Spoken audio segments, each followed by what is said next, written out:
welcome to another episode. Yet an additional episode. Another one.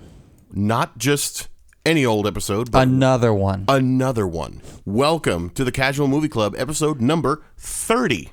30. And it would not be a Casual Movie Club episode without me, John, your good friend, and my good friend, Brian. How are you, sir? Hey, what's happening, buddy? Hey, how you doing? What's going on? Well, today was a very special episode, and not only because it's episode 30, and we are thrilled that we've done 30 movie reviews, and we've done 30 of these episodes for you wonderful listeners, but today was my surprise movie. A surprise it was, too. I tried to guess, and I couldn't get close. Yeah, so today's movie is Cadence, and this movie comes from 1990, and it stars quite a few stars. That sounds terrible. It stars quite a few stars. What the hell am I saying? Future stars. Thank you. Yes. Future blockbusters. Charlie Sheen is in this. We also had Lawrence Fishbourne, who was actually billed as Larry Fishbourne in this. Mm-hmm. Martin Sheen was also in this as well. And then one of the other Sheen brothers, Ramon Estevez, was in this as well. So this is a movie about, in its quickest description, Charlie Sheen is, put into the military brig for his drunken, disorderly conduct, and he basically has this fight or this, this feud with the sergeant who oversees the stockade, which is played by Martin Sheen, a guy named Otis McKinney. And I have to ask Brian, because I'm very curious, did you like the film? Because your poker face was on my nerves yet again. Yeah. I've heard of this movie. The cadence, the song that they sing while they watch is very popular. Yep. When I was growing up, actually. So I knew about this movie. I knew it was a Vietnam era movie. It was very popular. I've never seen it though.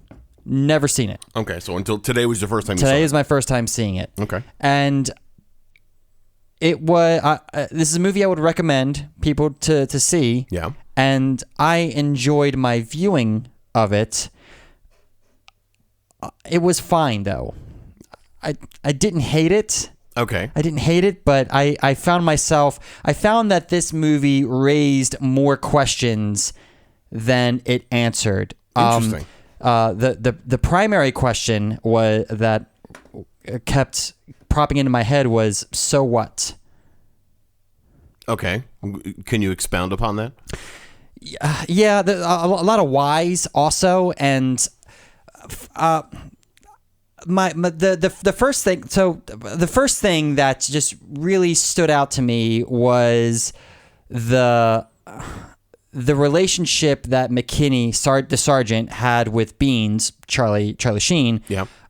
He sees him crossing after the I've got questions before this though, okay. But the main point of contention for me is beyond the so what is the why is McKinney just so obsessed with Beans?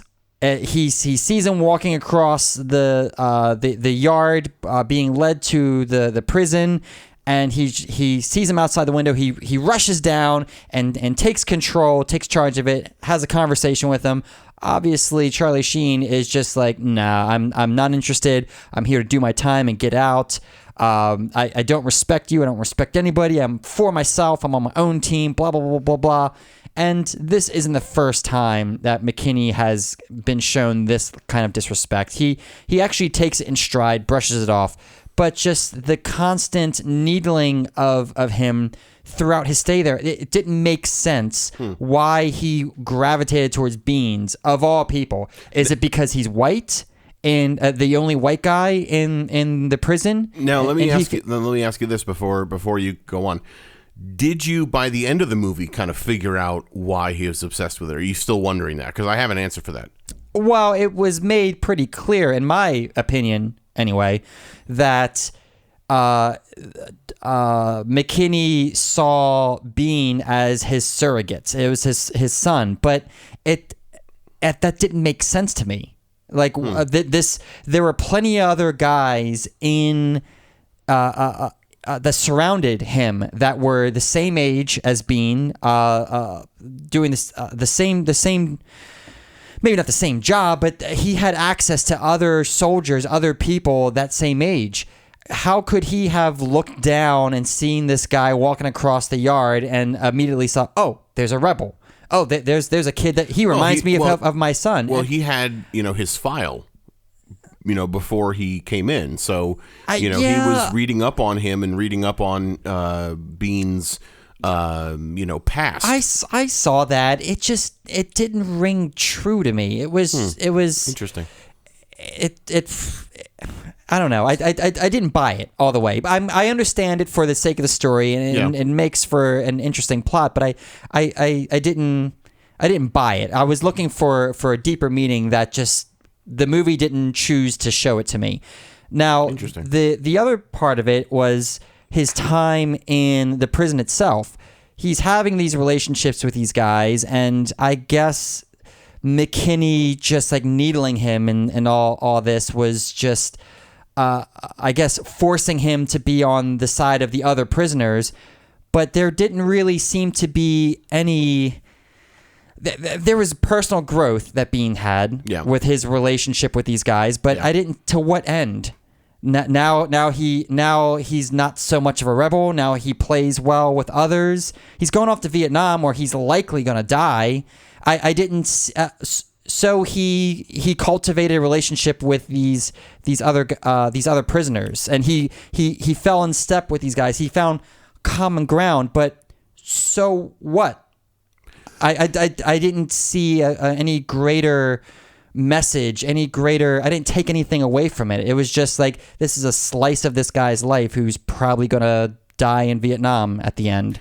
Right. Well, I mean, I think the main reason for that is that he was, when put in the position that he was in, he could either be on the sergeant's side and, like during the time when, right after he got punched, and the Sergeant Otis McKinney was asking him, well, who did this to you? And then he was making them do all the push-ups. And, they were saying, well, we're not going to leave here until Bean gives me a name. And he didn't give anybody up. So he was kind of put in that, Bean's character was put in that awkward position of, whose side am I going to be on? Am I going to be on this asshole sergeant's side and, be a goody two-shoes and whatnot, and then I have to live with these inmates that I'm their enemy? Or do I want to side on the inmate side, and because this guy McKinney's being a real prick?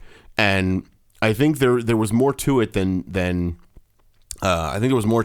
just siding on the inmate side. I think he was also just doing what was right, because McKinney was like he said to McKinney later on when he went to meet him in his office. He said that McKinney's a bully and he doesn't agree with anything he stands for. And that was kind of that was one of those moments where I was like, that really makes total sense, because Bean is there saying, I see what you're trying to do. It's not working. It's not going to work on me, and it's not going to work on them. You're a bully. That's all you're trying to do. You're trying to get under people's skin, and you're failing at that, So I think it made perfect sense for him to side with with his comrades, because he was doing what was right, or doing the right thing. No, that did not ring true to me at all. That didn't make sense to me at all, because if you're in, it's the easy choice to make. It's the easy, and I want to talk about that bully. I don't know. I want to talk about that bully comment, because, but before we get to that, because I'm sorry to interrupt you, but even that, when he looks McKinney in the face and says, "I hate everything you stand for. You're a bully." Yes. That's him still being a rebel, because he's not falling in line because McKinney is the sergeant, and he's still rebelling against this guy. But at the same time, he's also standing up for himself and saying, you know, I disagree with what you stand for and I want to do the right thing. Sure. No, well, not the right thing. Maybe he comes to believe it's the right thing. And that bully comment comes close to the end of his tenure in that prison. When he first decided to side with the inmates, that was the first night. Or that was the dawn of the second day when he's out there with the black eye, right? I thought it was the third day, but maybe it's third day, yeah. and that's fine. Yeah. But the right thing, but doing the right thing, and I'm using air quotes here heavily, is I think a cop out when you have the choice of. You still have to serve your 88, 87 days with the rest of these guys. Yeah. And I think that's an easy choice to make, to side with them. Otherwise, you're going to turn your back on them and rat one of these guys out. You're choosing to make your life a living hell, when the right thing, according to the United States military and blah blah blah, right. He's a prisoner and he has to abide by the rules of his jailers.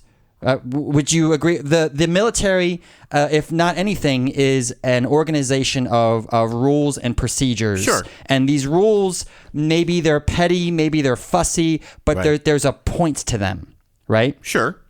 Right. So you've got to serve your time. And it's an easy choice to make to side with the people that you're spending time with, rather than make your life a living hell. Right, but I would think that makes sense. It does make sense. The way you positioned it made it sound like that he was doing the right thing, when I didn't get the sense of that at all. I think that it's totally a choice of it's self-preservation. Not the right thing. I think he was accomplishing both by doing what he did. He was doing the right thing, but also going against the man, so to speak. So let me ask you this. I still stand by my opinion. Oh, of course. Yeah. Of course. And I'm not trying to convince you otherwise. I want to make that clear. But I want to ask you: Did Charlie Sheen's or Bean's attitude towards McKinney change at any point in the movie? The relationship, his attitude towards him, was there any change, any dynamic to that relationship between Bean and McKinney? I think as the movie went on, I think he realized, because I mean, obviously he just met Bean. Bean just met McKinney when he started his time in the stockade.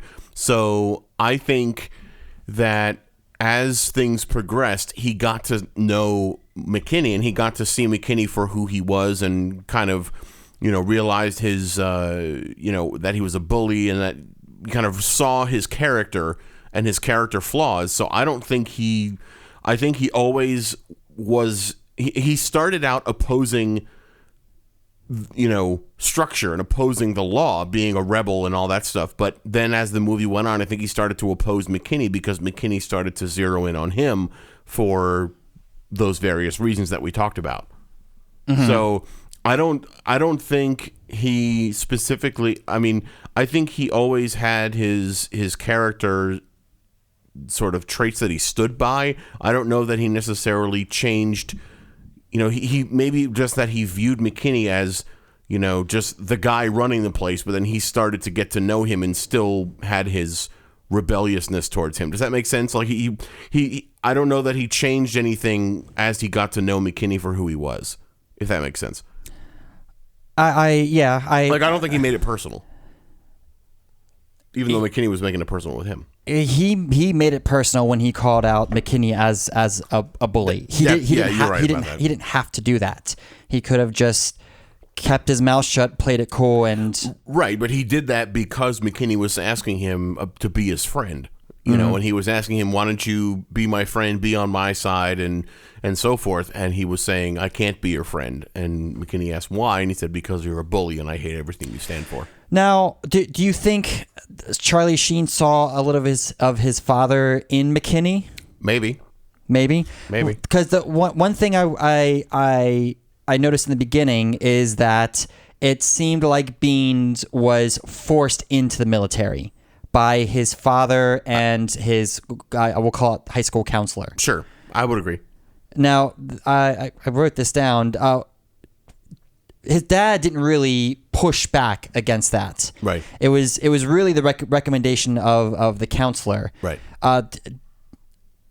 Do you think there was any resentment in there? Is he what I'm getting at is Bean in the military because he was forced in there by his dad, or was he just going along with what the counselor was saying? Is his dad a pushover? Like, what? Just because you're a fuck up in school doesn't mean the military is going to make you right. And true, but that was I know in that time period that was a common solution for parents with difficult kids. In that time frame, in that time period, in the 60s and 70s, they would just send their kids off to the military because the military would straighten them out. Yeah. So I maybe there might have been some resentment there, but I didn't pick up on that from because they spend very little time on that. And interestingly enough, I meant to say this earlier, I had only seen this movie maybe 2 or 3 times, but I really, really I really love this movie. I really like this movie a lot, and it's stuck with me since I've seen it. I haven't seen it probably in the past couple of years, but what I also wanted to mention was that I don't remember anything before Charlie Sheen was, Bean's character was in the prison. I don't remember anything beforehand. So when I saw him with, going to his father's funeral and all that stuff, that was all the first time I'd seen that. His ugly cry, by the way, not a good look. Yeah, but I still believed it. I think the acting was very good. And again, we're going to get to the numbers here shortly, but I really did like his. It was not a. I mean, when people cry, they don't necessarily think about how they look. It's just them showing emotion and letting it all out. So I don't fault him for that. Yeah, I wonder though, because they made a point to show that his father was present when the recommendation for the military is made. We don't have really any other semblance or any other idea of the kind of relationship he had with his father. Right. He comes back home and takes some of his father's personal effects. So he has a connection with his father. He loves his father. He kept mementos. He uses the Zippo lighter. Like these are things that he keepsakes for his father. But because he's still a rebel in the military, even after his dad died, it makes me think that there's some kind of resentment for his father in there. Maybe. But there's no flashbacks that really address that, though, so It's just left up to an interpretation. Sure. And I interpreted it as, well, now my dad's dead. Like, I'm going to get 8 balls on my hands. And what the hell why 8 balls on your hands? I know he was trying to get himself kicked out of the military. Right. But that also leads me to call into question his true relationship with his father, because was his father a pushover and just going along with the school counselor and forcing him into the military, forcing Beans into the military? And now that his dad is dead, now I don't feel like I need to be in the military anymore, so I want to get myself kicked out by getting a 208 and getting tattoos on my hands and blah blah blah blah blah. Yeah. And none of it worked, of course. Right. Yeah. Like if it did, there would be no movie. There would be no movie. He 3 years hard time. Right. Instead of 90 days in the stockade, the little mini prison he's in. Right. So I think it's really interesting to explore that relationship with his father, and how it could possibly mirror how he views McKinney. Yeah.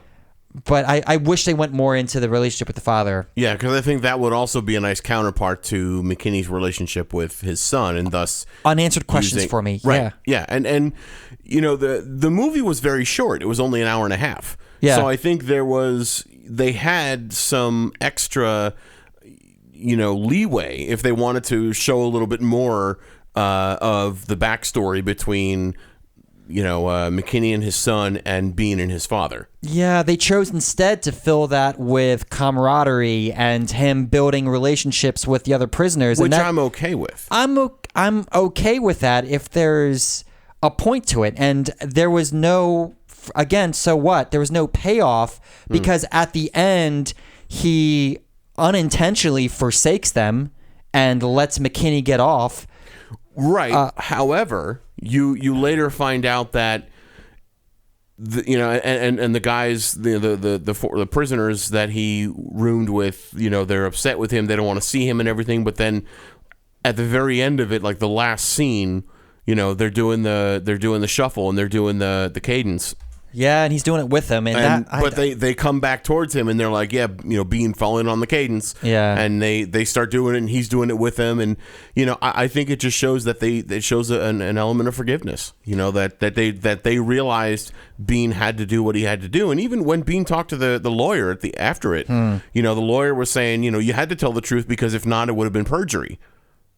So that Bean, the lawyer admitted to backing Bean into a corner. And then I think the prisoners realized that. They just didn't show it on the screen. And then when the prisoners are doing their little shuffle, they bring Bean in on it. And, kind of the movie ends with them accepting what Bean had to do. And even when Webb returned the lighter and he was like, don't let anybody take anything from you. And, like it was like he was accepted by the group that he never thought he would be accepted by. Yeah, there was just no payoff for me with those relationships. I mean, it was nice. I was rooting for them. Maybe you might want to watch it again sometime. No, I bought it. I'm gonna watch it again. I don't. Maybe you might see more things after you see it again. I hope so. I just don't see what. Yeah, again, there's just no payoff for those relationships for me. I thought there was going to be more to this than it was. Interesting. And I mean, I'm still focused on the prisoner relationship with Bean is all well and good. I love their introductions, by the way. When he first got in there and they went around the room and introduced everybody, but I don't think that it was full. What we're missing is inner monologues, inner dialogues. We don't get a lot of that. So like I have a hard time accepting that the bully comment was something that Beans perceived of McKinley from the start.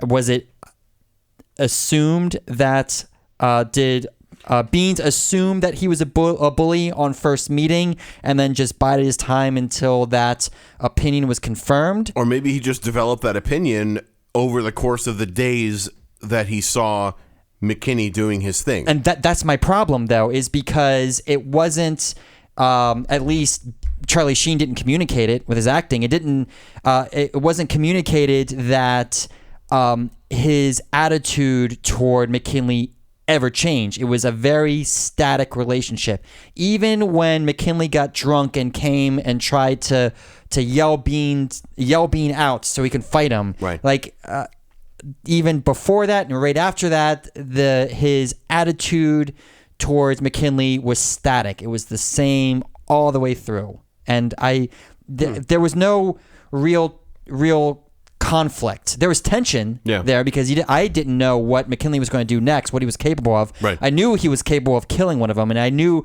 one of them was going to die when he sent the car away at the end when he had them all out in the field by the windmill. Right. But I also thought it was interesting at the end when McKinley was in the psych ward and he was doing paint by numbers of windmill pictures. Right. I really like that. Yeah. Yeah, and one thing I wrote down, I think and you might disagree with me, maybe because in your view there might not have been enough exposition on this, but I think at the end of the movie McKinley knew that he was wrong. Mm-hmm. And that was why he couldn't face Bean, because Bean could see him for what he was. I liked that, yeah. And when Bean, I mean, because you could even tell when Bean looked at him and said, "You're a bully, and I hate everything you stand for." And he says, "Oh, get this guy out of here." And then as soon as Bean leaves, the camera's still on McKinney, and McKinney's like, "Son of a bitch," like he could see through he could see him for what he was. And then you could tell when he was in the psych ward visiting McKinney couldn't look him in the face because he knew he was wrong. Yeah. I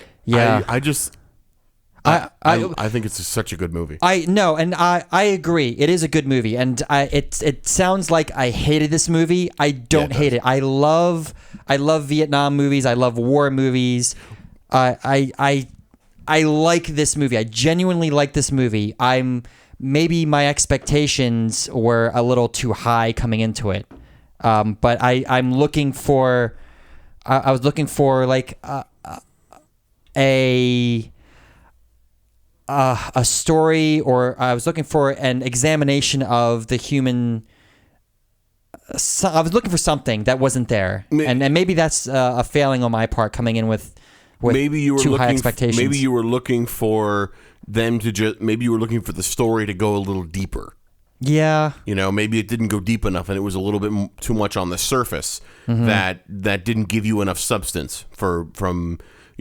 Compared to movies you've seen in the past. That's probably true. Again, it sounds like I hate it, but I did genuinely enjoy this movie. I'm going to watch it again, and I would recommend anyone who's not seen this to watch it, to at least give it a go. Yeah, and one other thing I want to mention, because this is, being a music guy, this is a very special thing for me. The guy who played Sweet, who was the really tall guy named Harry Stewart. He was, first of all, he's an incredible singer. Beautiful voice.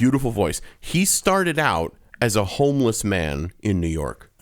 Really? I didn't know that. And he was discovered by Peter Weir, who directed Dead Poets Society, and he's directed a couple of other drama movies. And he had Harry Stewart write music for another movie. I forget the movie, but it was in the IMDb trivia. And then once that happened, that pulled Harry Stewart off of the streets, and he was able to build a life for himself and kind of turn his life around. Then he was part of Cadence, and he actually wrote the song called "End of My Journey," which was the song they were singing during the church scene, and then also at the very end. And I was doing some research on this before we watched the movie, and he was just kind of almost an anonymous guy. He really was not famous. He was not in the limelight or anything, and he kind of kept a fairly low profile. And then I went on YouTube and I just typed in "End of My Journey, Harry Stewart," April of 2019. This year, he actually went into a recording studio and recorded a professional version of "End of My Journey."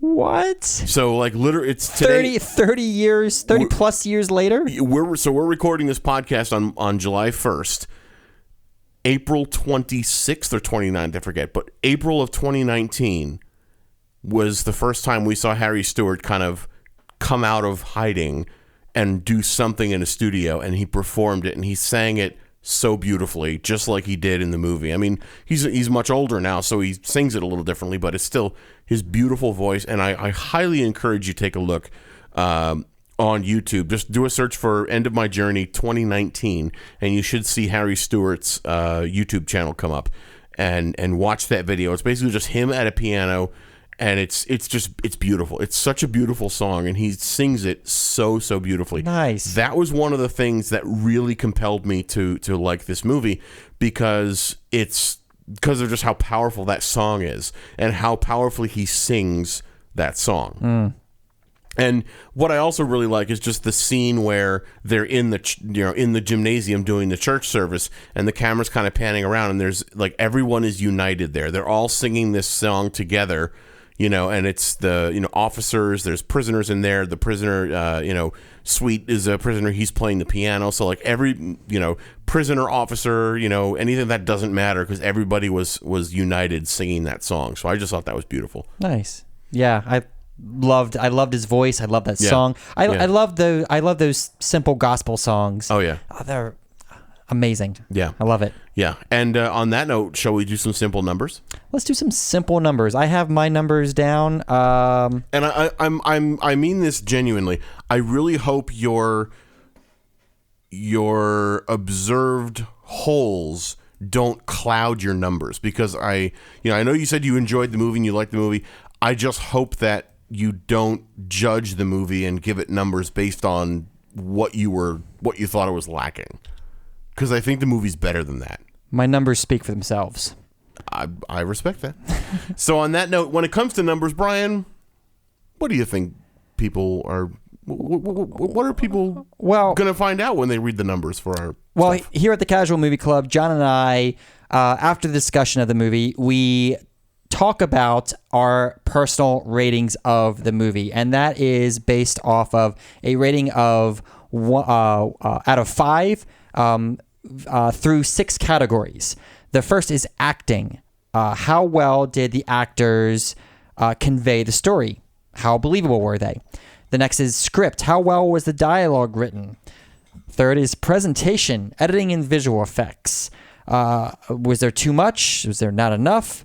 The next is music and sound. The soundtrack as a whole, sound effects, score, music. How was that to your ears? The goodies for your ears. I have to say it. Next is uniqueness. Has this movie been done before? And that's really in the context of the year that it came out. And finally, engagement factor. Does this movie keep you engaged? Would you rather be reading Twitter? Would you rather be weeding Twitter? Weeding Twitter. Now, on that note, Brian, why don't we start with you? Me? Okay, sure. All right, so acting. Now, I really liked this movie, and my acting score kind of fluctuated a little bit throughout the watch of it. I really liked the dynamic between McKinney and Bean, and I think there was chemistry on the screen for everyone that was involved. Am I going to say it was the perfect score? Not at all. I think there were some things that did leave a little bit to be desired, but it's not a 4. It's not a 4.25. It's a 4.5 for me. Okay, nice. The acting, it was really Charlie Sheen. Really, that he was good. He was really good. I thought he was generally good. Yeah. I liked Lawrence Fishburne. I liked Martin Sheen. I liked the Estevez guy. Charlie Sheen really is the only person that I would have a nit to pick with. Would you say he was winning? He was winning for the most part in this film. I just didn't feel he was consistent throughout. Really? Yeah, the funeral didn't land with me. Really? When Sweets died, that didn't land with me. I just don't see. I like Charlie Sheen when he's stoic, when he's ruminating on things, when he's scheming. Charlie Sheen with intense with grief or sadness, I don't buy it from him, and I tried to. I couldn't get on board.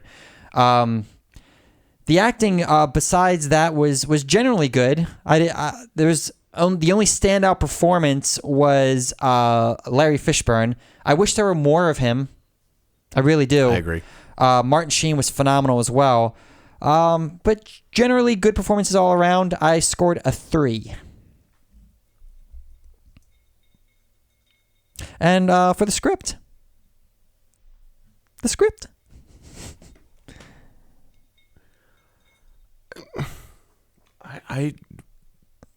That's it? Middle of the road? Middle of the road. It was middle of the road. I wasn't blown away by anything. Wow. Okay.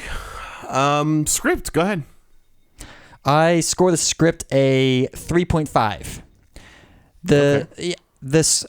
I think I've treaded this ground enough already. I like every set piece. I generally liked every major plot point, but it as a whole, the one thing that really brought it all together for me was the windmill. I liked where they all came together to complete the windmill, despite the sergeant railing against them and Beans going over the colonel's head, or going over the sergeant's head to the colonel.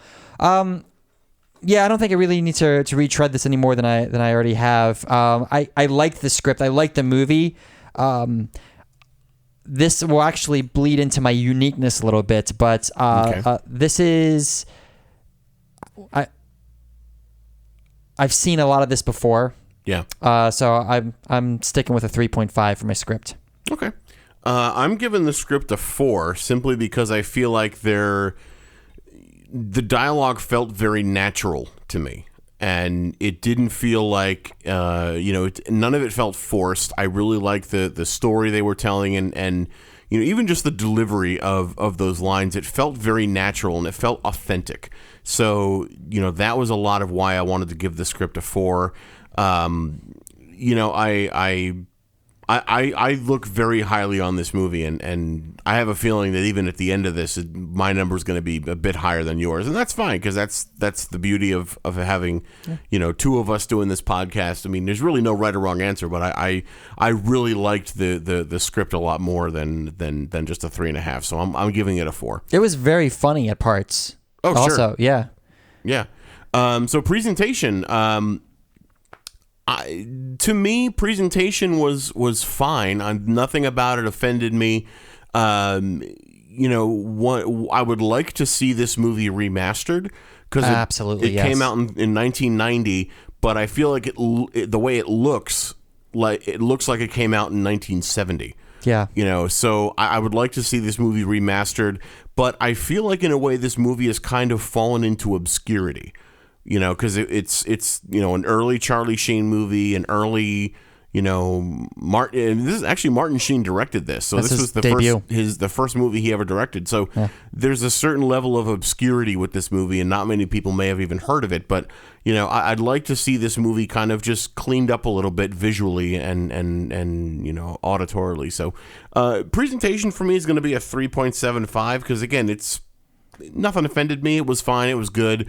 I don't quite think it was a 4 worthy, and the fact that it was still kind of looking old. I'd like to see a more current version and we watched the version that was on iTunes. So yeah, it certainly could be brought into high def. Yeah, I definitely agree with pretty much all of that.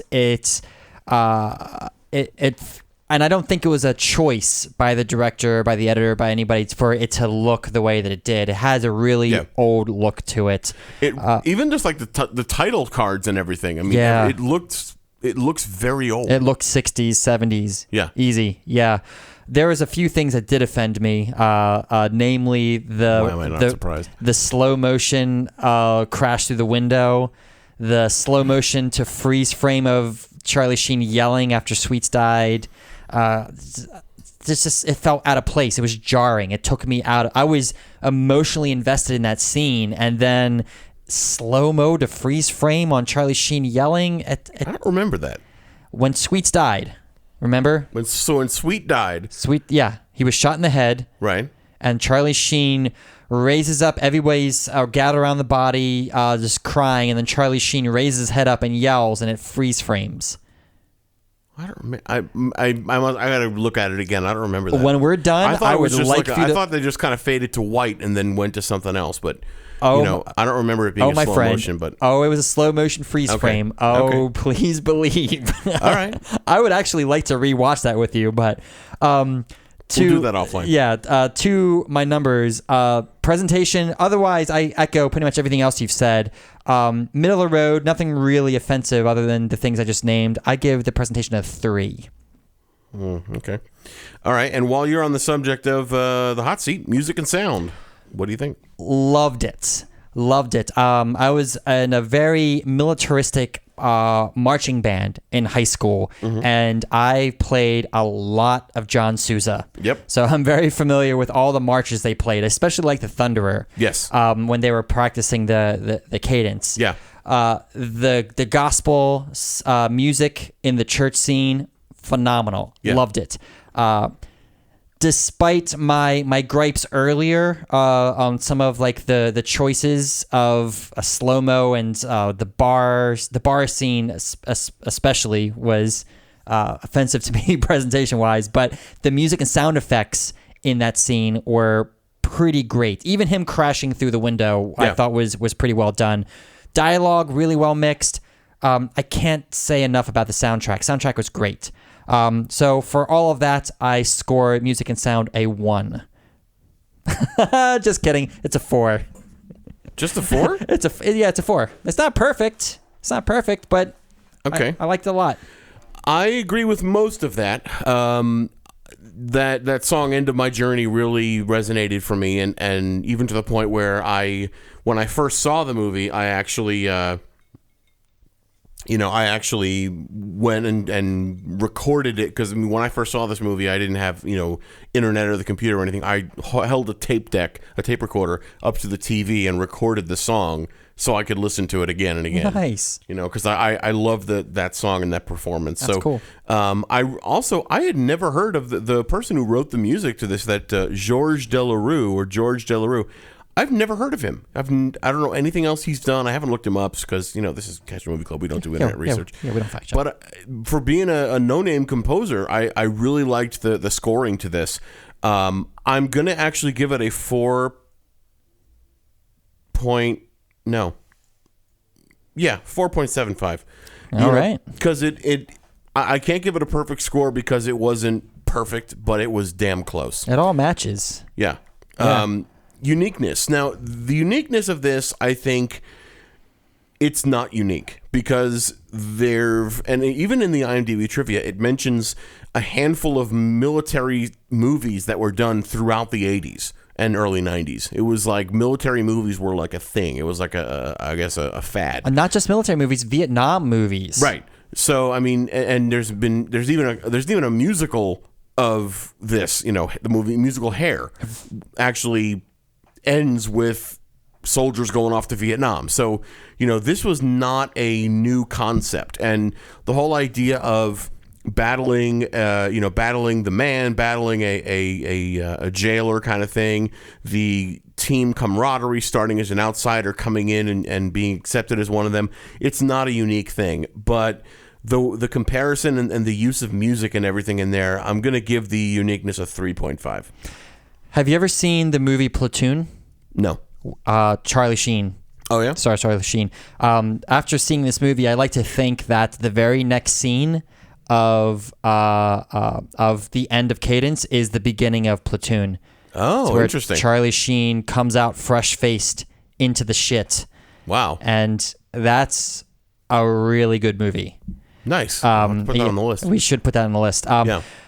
I echo pretty much all of your sentiments. I mentioned Platoon. That's a Vietnam movie. Yeah. Hamburger Hill, Apocalypse Now. There's a ton of Vietnam movies, especially in this era. Yeah. I give the uniqueness a 2. Really? Yes. Okay. And then engagement factor. How engaged were you during this movie? Very engaged. There is a couple of slow spots, but there were few and far between. This didn't suck me in entirely, but I was heavily invested in this story. And I would even go so far as to say that my level of engagement would probably be maintained on subsequent rewatches. Okay. Again, not a perfect movie, but I would rate my level of engagement at a 4 out of 5. That's very cool. I'm going to sit kind of in a similar place with my engagement, because I think this movie does have moments where it, like you said, it does kind of drag a little bit, and things kind of appear to need to shuffle a little, along a little bit more. But I think there's also at least for me, there was a few moments where I was thinking, okay, what is Bean gonna do to try to to make his impression a little better, or how is Bean gonna deal with this, or something's happening with the inmates, and how is Bean gonna deal, or what's gonna happen. So I did find myself asking that question a few times, even the first time I watched it. Yeah. So I'm gonna echo your 4, and I'm gonna stay right with the 4 for engagement.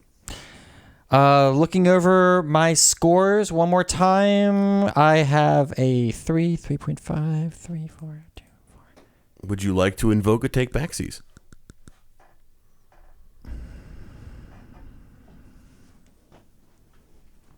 No. No. Sure. I'm very happy with my uniqueness, engagement, music. Yeah, I'm gonna stay. I'm gonna stay. Okay.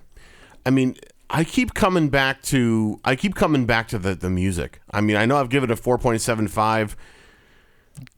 It's your prerogative. I know, and I keep thinking about. I just keep thinking about how amazing that. I just keep thinking about them beans. The music is good. I mean, this movie is so good, and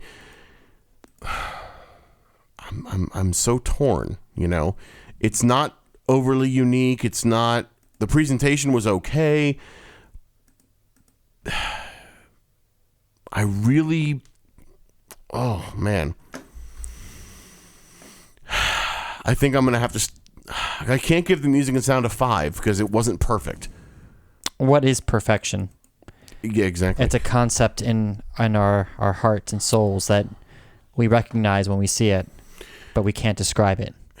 Here's what I want to say, actually. Because I think that when... No, you know what? I'm not even going to go down that path. I'm going to stick with what I got, and we're going to stick with the numbers, and the numbers are in. Okay. Are you ready? I'm ready. Here we go. Ladies and germs.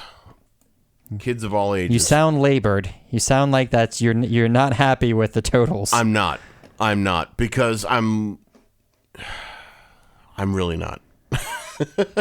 But I don't think I'm looking at what I might change, and I mean I'm really wishing you given the uniqueness a little bit of a higher score, but I can't because there's so many Vietnam stories, and there's 3 I can think of off the top of my head with Martin Sheen. Really? Yeah, Apocalypse Now and Platoon and this one. Yeah. That we just watched. Okay, so the numbers are in, and here they go. Cadence, acting 3.75, script 3.75, presentation 3.38, music and sound 4.38, uniqueness 2.75, engagement factor 4. For a total average of 3.67.